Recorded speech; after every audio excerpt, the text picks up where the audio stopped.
سب سے بالا والا ہمارا نبی، کون دیتا ہے دینے کو منہ چاہیے، کون دیتا ہے دینے کو منہ چاہیے، کون دیتا ہے دینے کو منہ چاہیے، دینے والا ہے سچا ہمارا نبی، سب سے اولا والا ہمارا نبی، سب سے بالا والا ہمارا نبی، اور غمزدوں کو رضا مزدہ دیجیے کہ ہے، غمزدوں کو رضا مزدہ دیجیے کہ ہے، غمزدوں کو رضا مزدہ دیجیے کہ ہے، بے سہاروں کا سہارا ہمارا نبی، سب سے اولا والا ہمارا نبی، سب سے بالا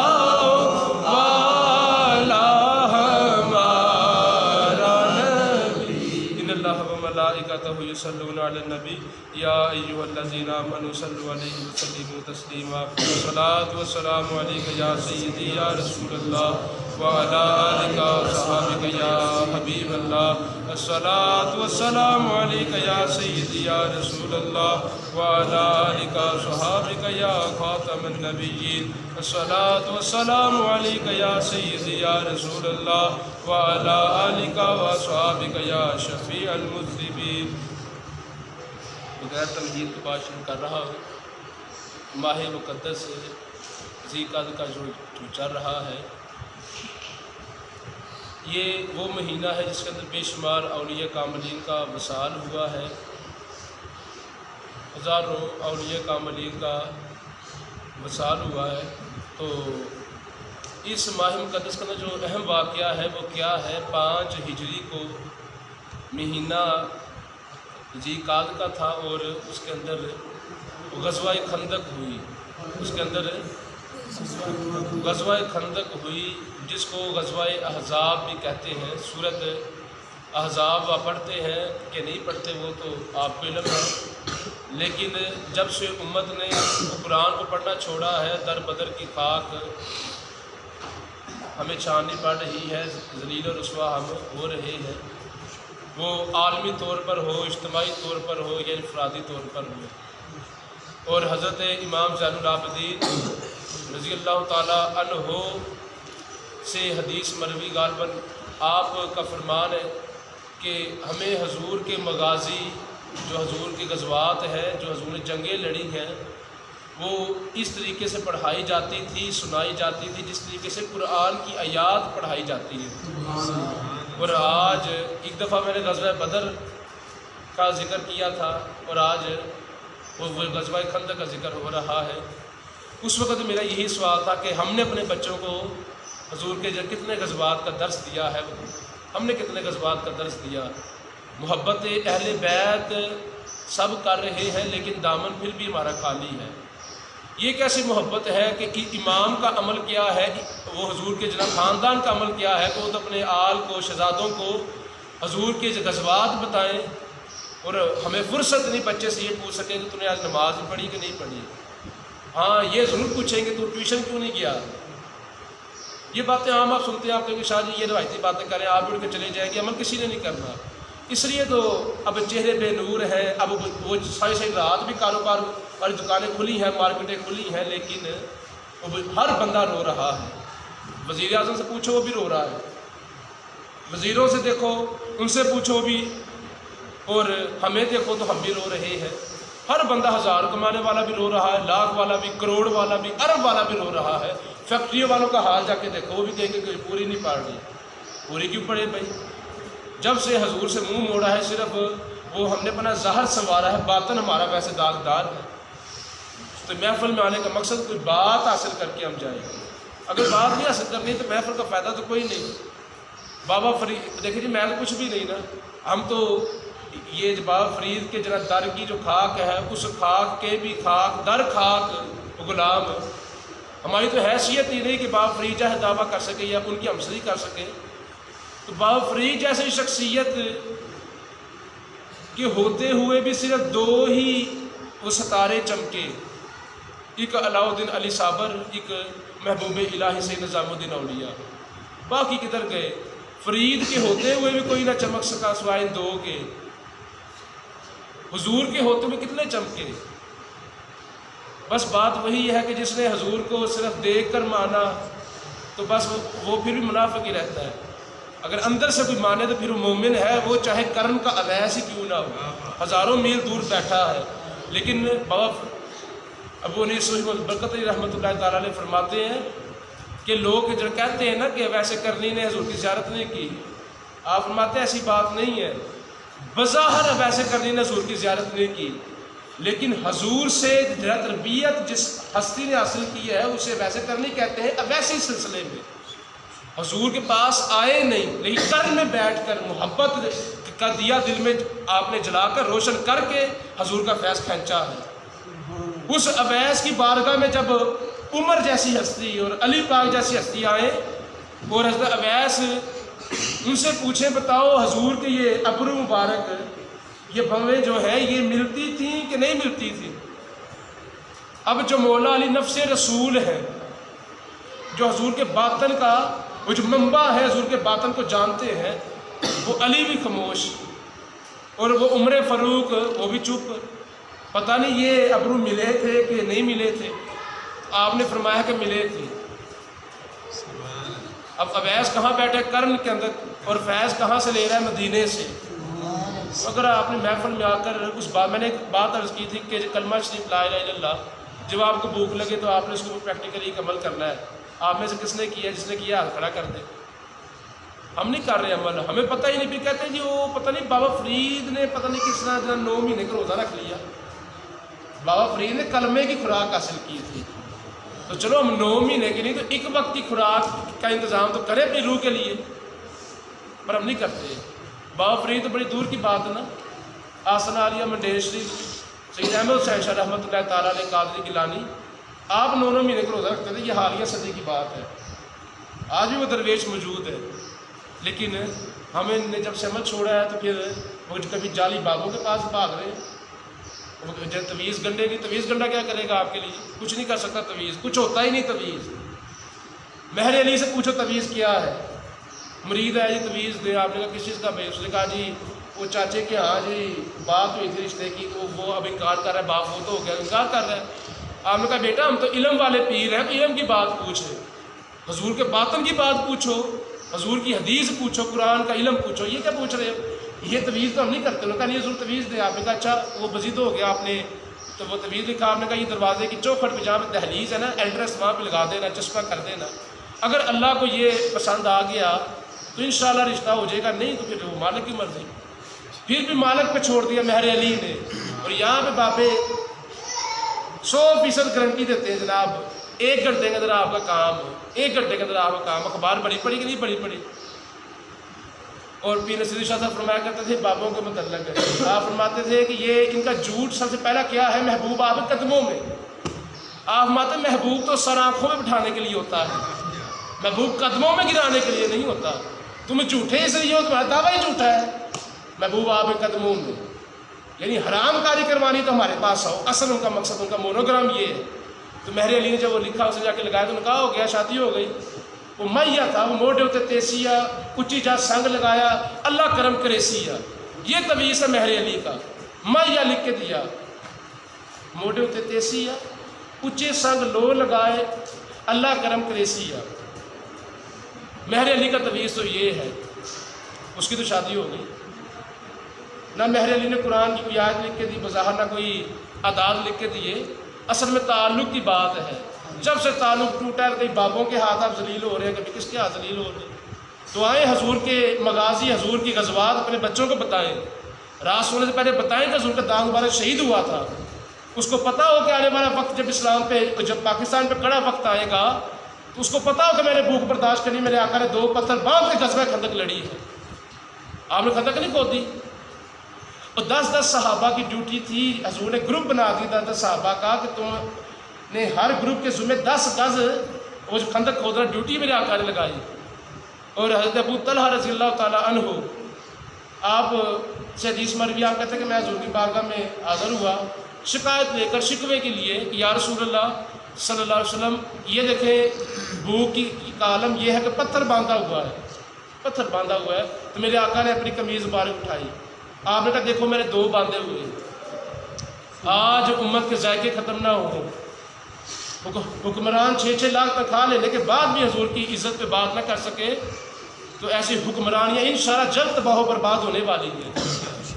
آپ کیا سمجھتے ہیں کہ بابا اسماعیل بکر سرکار کا ایک قول کیا ہے کہ وہ وقت دور نہیں جب پاکستان کی ہاں اور نہ میں اقوام عالم کے فیصلے ہوں گے، اور جو تاریخی لفظ کہے وہ اس سے اگلے لفظ ہے۔ آپ نے، میں اگر ایسا نہ ہوا تو میری قبر پہ آ کے تھوک دینا، اگر ایسا نہ ہو، پاکستان کی ہاں نہ میں اقوام عالم کے فیصلے نہ ہوں، میری قبر پہ آ کے تھوک دینا۔ یہ حکمرانوں سے میں مخاطب ہوں، قریب تمہارا یہ بوریا بسرا انشاءاللہ اب مالک نے اب لپیٹ دینا ہے انشاءاللہ، اب وقت قریب ہے۔ لیکن یاد رکھیں، دیا جب بجھنے پہ آتا ہے دیا یا موم بتی، تو اس کا تجربہ کر کے دیکھیں، جب آخری لمحے کے اوپر آئے گا نا، آخری اس کی بتی ہوگی، رسی جلنے والی ہوگی، تو وہ دیا بہت جو پھڑکڑاتا ہے وہ تیز ہو جائے گا، وہ کمرے میں لائٹ، اس کی لائٹ، اس کی شمع بڑھ جائے گی۔ یہ حکومتیں جو کہ غیروں کے اشاروں پہ کام کر رہی ہیں، یہ ان کا بھی آخری وقت ہے، آخری وقت ہے، یہ اپنی موت کے لیے وہ خود انتظام کر رہے ہیں، بندوبست کر رہے ہیں۔ تو میرے حضور نے 2 پتھر باندھ کے خندق کھودی، صحابہ کے ساتھ مل کے کھودی۔ حضرت سلمان فارسی رضی اللہ تعالیٰ عنہ کے مشورے پر حضور نے یہ عمل پسند کیا اور آپ نے خندق کھودی جب، تو سلمان فارسی رضی اللہ تعالیٰ عنہ بھی خندق کھود رہے تھے اور بڑی چاہت کے ساتھ، محبت کے ساتھ کھود رہے تھے۔ تو صحابہ نے عرض کی، یا رسول اللہ، یہ سلمان تو ایسا لگتا ہے کہ یہ جیسے ہم میں سے ہی ہے۔ اب دیکھو نا، سلمان آیا کہاں سے ہے؟ فارس سے، لیکن اگر حضور کی محبت دل میں ہو تو وہ پھر مدینے والوں میں سے لگتا ہے۔ تو میرے حضور نے فرمایا سلمان میری اہل بیت میں سے ہے۔ یہ بشارت جو سلمان فارسی کو ملی، یہ خندق کھودتے ہوئے ملی۔ آج آپ چاہتے ہیں جنت کی بشارتیں ملیں اور دین کے کام بھی نہ کریں؟ نہ، اگر سلمان کو بشارت ملی ہے تو اس کا سبب خندق ہے، اس کا سبب جہاد ہے، محنت ہے۔ جہاد کا مطلب ہی محنت ہے، ہمت ہے، مشقت ہے، لیکن نہ آپ کر رہے ہیں نہ ہم کر رہے ہیں۔ تو اپنے بچوں کو ہم کم از کم یہ تو بتائیں نا کہ حضور نے جو پتھر جو باندھ خندق کھودی ہے وہ کیوں کھودی گئی، اور پھر یہ خندق لڑی کیوں گئی، یہ غزوہ خندق کیوں ہوئی، اس کی وجہ کیا تھی۔ میرے آقا نے جب یہودیوں کے ساتھ جب مدینہ تشریف لے گئی، ہجرت فرمائی، تو آپ نے معاہدہ فرمایا تھا ان کے ساتھ۔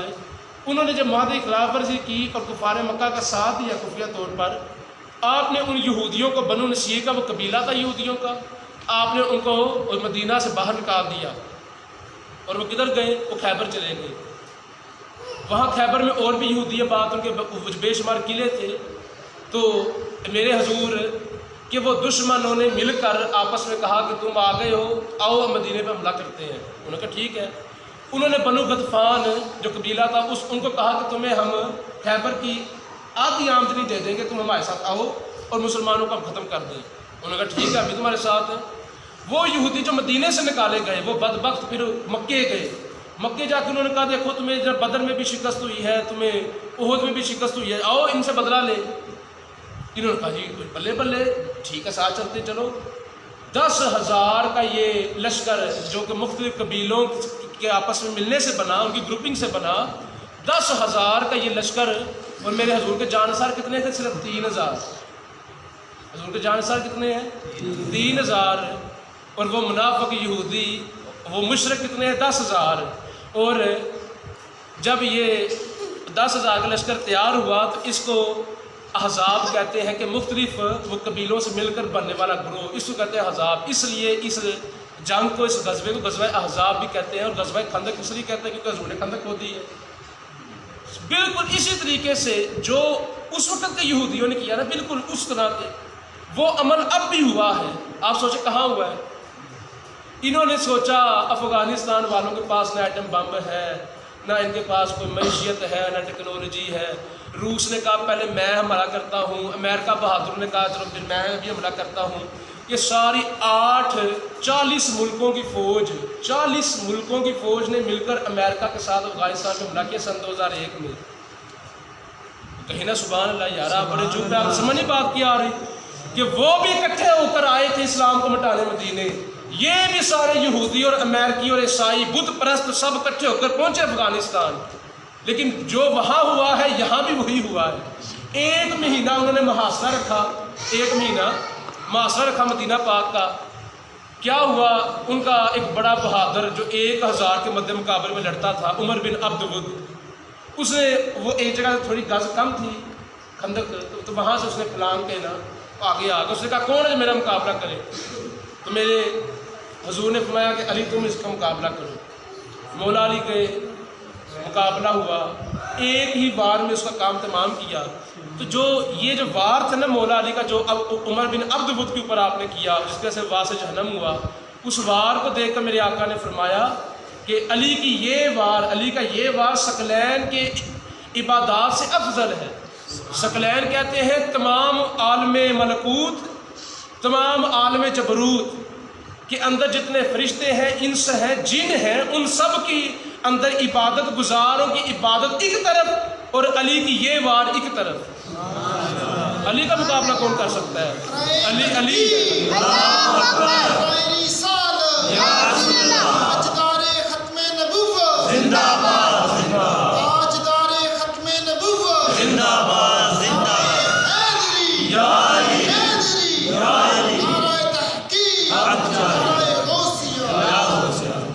پھر 1 ماہ کے بعد آندھی چلی, ٹھنڈ تھی, ان کی دیشکیاں الٹ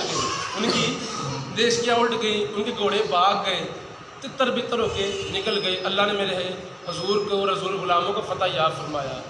پھر وہاں پہ معجزہ کیا ہوئے, کون دیتا ہے دینے کو منہ چاہیے, دینے والا ہے سچا ہمارا نبی. یہ اعلیٰ حضرت نے ایسے نہیں بات لکھی. یہ بات کے پیچھے 2 واقعات ہیں, وہ واقعات غزوہ خندق کے میں جو آپ کو بتانا چاہتا ہوں. حضرت سیدنا جابر رضی اللہ تعالیٰ عنہ, آپ سے حدیث مروی آپ فرماتے ہیں کہ میں نے جب دیکھا نا حضور جب خندق کھود رہے تھے تو آپ کا شکم اطہر پیٹ والے ننگا وہ کپڑا ہٹا کے دیکھا 2 پتھر ہیں, تو میں رو دیا کہ محبوب کبریا, اور حالت یہ کہ 2 پتھر. تو میں گھر گیا, بیوی سے پوچھا کچھ ہے؟ اس نے کہا تھوڑا سا آٹا ہے اور ایک بکری کا بچہ تھا چھوٹا سا. انہوں نے کہا ایسے کرو تم بکری کا بچہ میں ذبح کرتا ہوں, تم ہنڈیا پکانا بعد میں اور روٹیاں پکاؤ, میں حضور کو جا کے بلا کر لے کر آتا ہوں. آپ گئے حضور کی بارگاہ میں حاضر ہوئے. یا رسول اللہ, کان میں کہا, صرف کان میں کہا یا رسول اللہ وہ چند خاص یاروں کو لے کر میرے گھر تشریف لائے, آپ کے لیے کھانے کا بندوبست ہے. پر وہ سخی ہیں, سخیوں کی بھی سخی ہیں, وہ جو اس جہاں میں نہیں بھولے وہاں کب بھولنے والے ہیں. حشر کا میدان وہ ہمیں بھولیں گے نہیں, اگرچہ ہم حضور کو نہ بھولے ہو. وہ میرے حضور نے اعلان فرما دی, چلو صحابہ آؤ جابر کی طرح دعوت ہے. جب آپ ماتے میں اندر سے گھبرا گیا کہ کھانا تو صرف چند بندوں کا ہے, میرے حضور تشریف لے کے فرمایا جابر ہنڈیا بھی ننگی نہیں کرنی اور روٹیوں سے کپڑا بھی نہیں ہٹانا. یہ جو لوگ کہتے ہیں ختم کے لیے یہ کپڑا آگے کیوں رکھتے ہو اس کے اوپر, یہ میرے حضور کی سنت ہے. اور کھانا آگے رکھ کر ہی, وہ ختم پیچھے رکھ کے نہیں ہوتا. وہ اعتراض کرتے ہیں آگے کیوں رکھتے ہو بھائی, کھانا کھانے کے لیے پیچھے آپ کرو گے. یہ حضور کی سنت ہے. آپ نے اپنا لعاب دہن تھوک مبارک اس ہنڈیا میں ڈالا اور وہاں روٹیوں میں, اور حدیث کے الفاظ ہیں 1000 صحابہ نے کھانا کھایا. اور جابر کہتے ہیں جب میں نے دیش کی دیکھی تو ویسی جوش مار رہی تھی. کون دیتا ہے دینے کو منہ چاہیے, دینے والا ہے سچا ہمارا نے. کبھی حضور سے مانگ کر دیکھا ہی نہیں. جنہوں نے مانگ کر دیکھا ہے نا آج بھی ان کے نام زندہ ہے, آج بھی ان کے نام زندہ ہے. تو پھر ایک اور واقعہ ہوا, حضرت حذیفہ کے ابو ہریرہ رضی اللہ عنہ سے غالباً حدیث مروی, آپ فرماتے ہیں کچھ کھجوریں, آپ فرماتے ہیں کچھ کھجوریں تھیں تو میں لے کر حضور کی بارگاہ میں حاضر ہوا. چند کھجوریں, اور کچھ روایات میں 21 کھجوریں. میں نے کہا یا رسول اللہ یہ نوش فرما لیں, آپ بھوکے ہیں, پتھر باندھے ہیں. میرے حضور نے اعلان فرمایا کہ تمام صحابہ چھوڑ دو خندق کھودنا، آؤ آج ہم دوپہر کھانا کھاتے ہیں۔ فرمایا ان کھجوروں کے اوپر کپڑا ڈال دو، کپڑا ڈال دیا گیا۔ حضور نے فرمایا کہ آؤ 10 صحابہ کی ٹولیاں آئیں اور کھجوریں کھا کر اڑتے چلی جائیں۔ اب سوچو تو صحیح کہ 10 بھی اگر ایک بھی کھائیں تو 20، تو ایک کھائیں 10، اگر 2 گروہ 3 گروہ آ جاتے تو کھانا تو ملنا ہی نہیں تھا۔ حتیٰ کہ پورے لشکر اسلام نے وہ کھجوریں کھائیں۔ حضرت ابو ہریرہ فرماتے ہیں میرے حضور نے میں کہ ابو ہریرہ ان کو سنبھال لو، ان کو سنبھال لو اور کبھی ان کو دیکھنا مت۔ آپ ماتے میں نے ان کو ایک برتن میں رکھ لیا، ڈھانپ لیا، حتیٰ کہ میں نے 500 کھجوریں گن کر صدقہ بھی کی۔ لائے کتنے تھے؟ 21۔ 500 گن کے صدقہ کی۔ فرمایا کہ میں کھاتا بھی تھا لیکن 500 گن کے صدقہ کی، دیکھا نہیں۔ حتیٰ کہ عثمان غنی کے دور میں وہ میرا جو ٹفن کہہ لیں، وہ توشہ کہہ لیں، وہ چوری ہو گیا۔ کون دیتا ہے دینے کو منہ چاہیے، دینے والا ہے سچا ہمارا نبی۔ یہی سوال عاشق رسول حضرت علامہ خادم حسین رضوی صاحب سے عدالت والوں نے بھی کیا تھا کہ آپ کو پیسہ کون دیتا ہے؟ انہوں نے بھی یہی کہا تھا کون دیتا ہے دینے کو منہ چاہیے، دینے والا ہے سچا ہمارا نبی۔ حضور کی آپ نوکر بن کے دیکھیں تو صحیح، وہ کمی آنے دیتے ہی نہیں۔ اور پھر ایک اور حضور کا معجزہ سنیں۔ ایک پتھر جب خندق کھود پتھر آ گیا تو وہ کسی بھی صحابی سے ٹوٹے نہ۔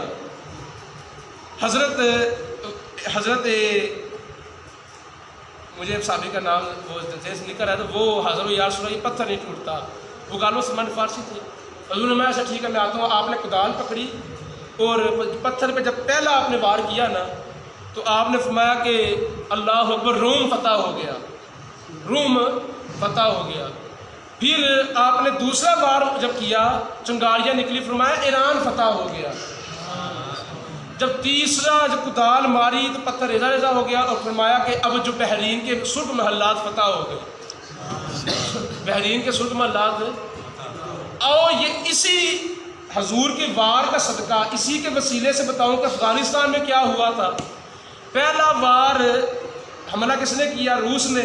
مجاہدین نے حضور کے وسیلے سے وار کیا، روس پاش ہوا۔ امریکہ بہادر آیا، انہوں نے دوسرا وار کیا، امریکہ تباہ و برباد۔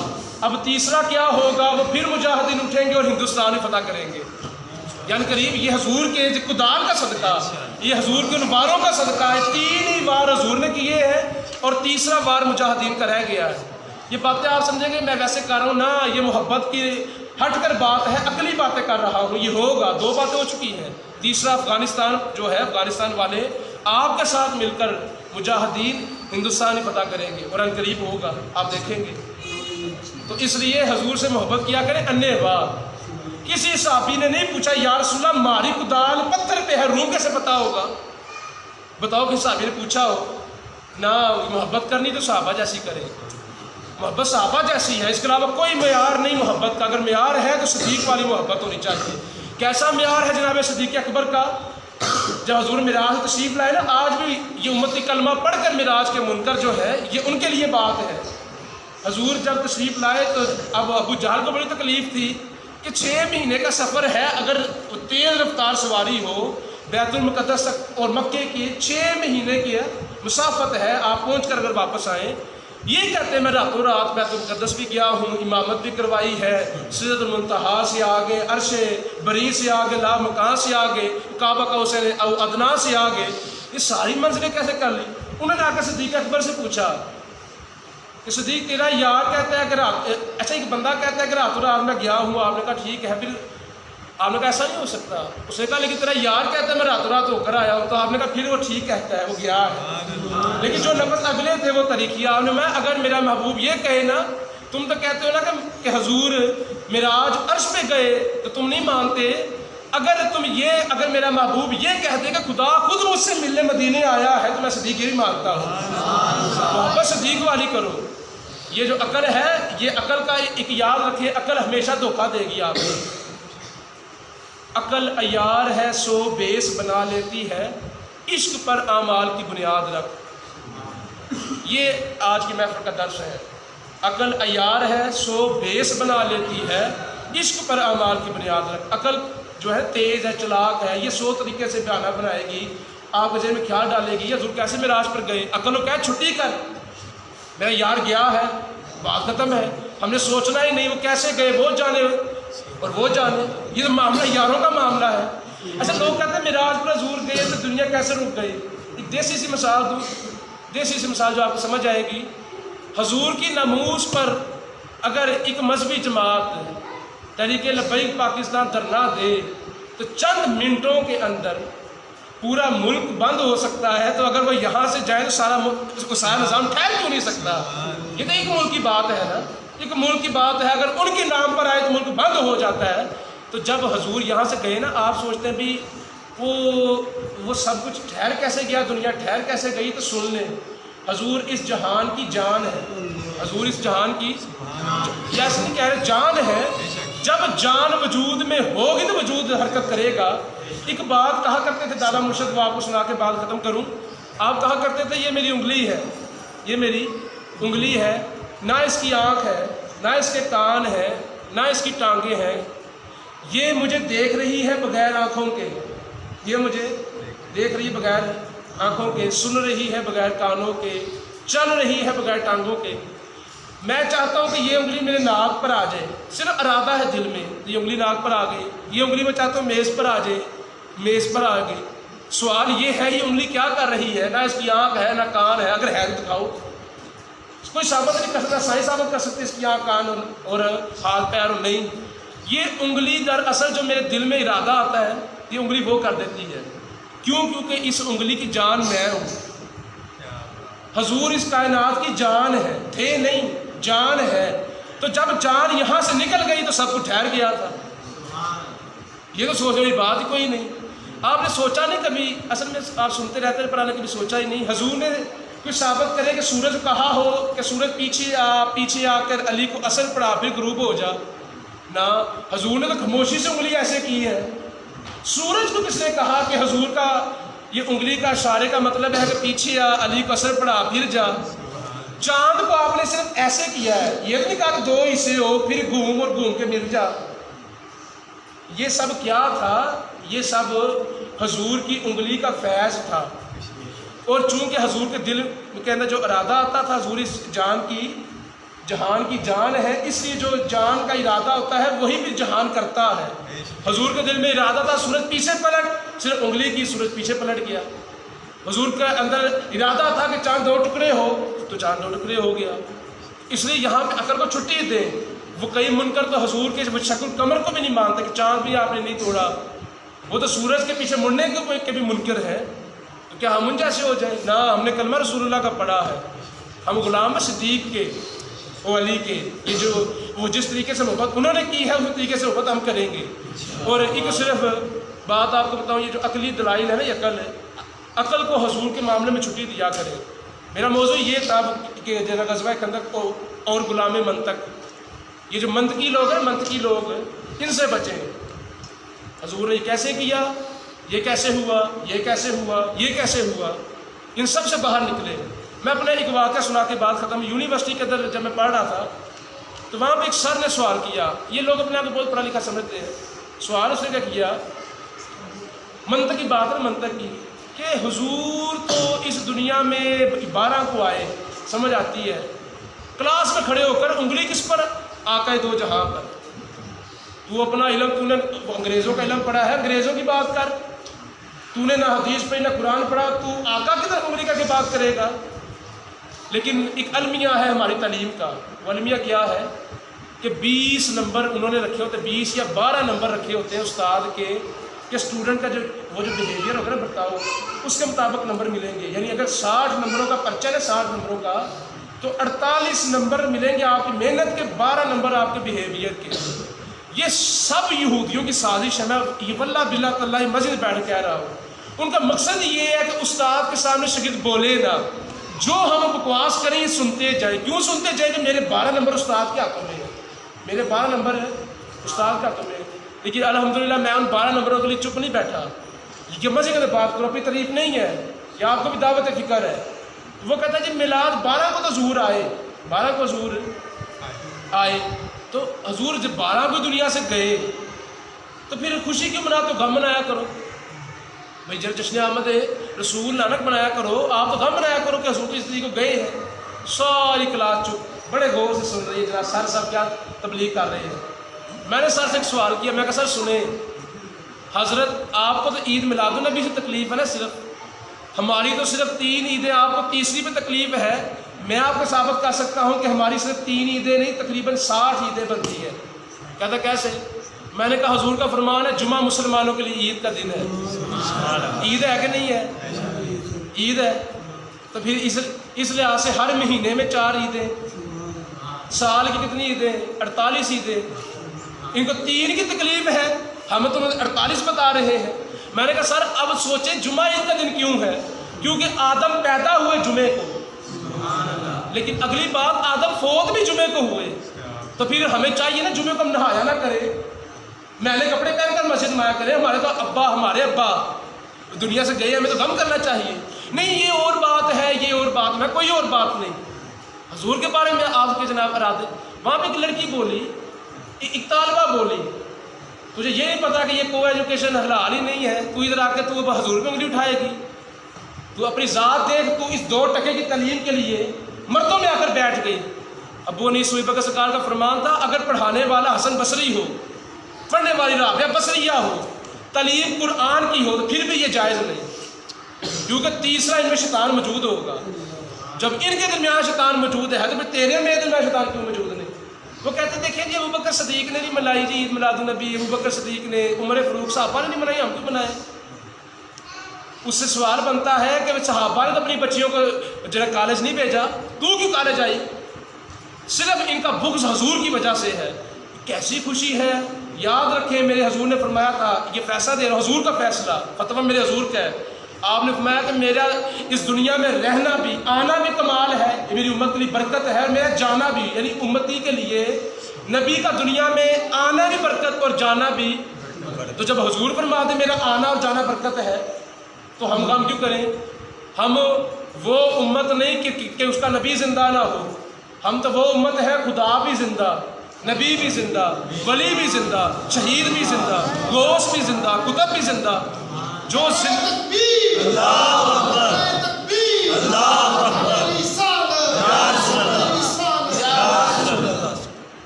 اللہ پاک ہمیں عمل کرنے کی توفیق عطا فرمائے۔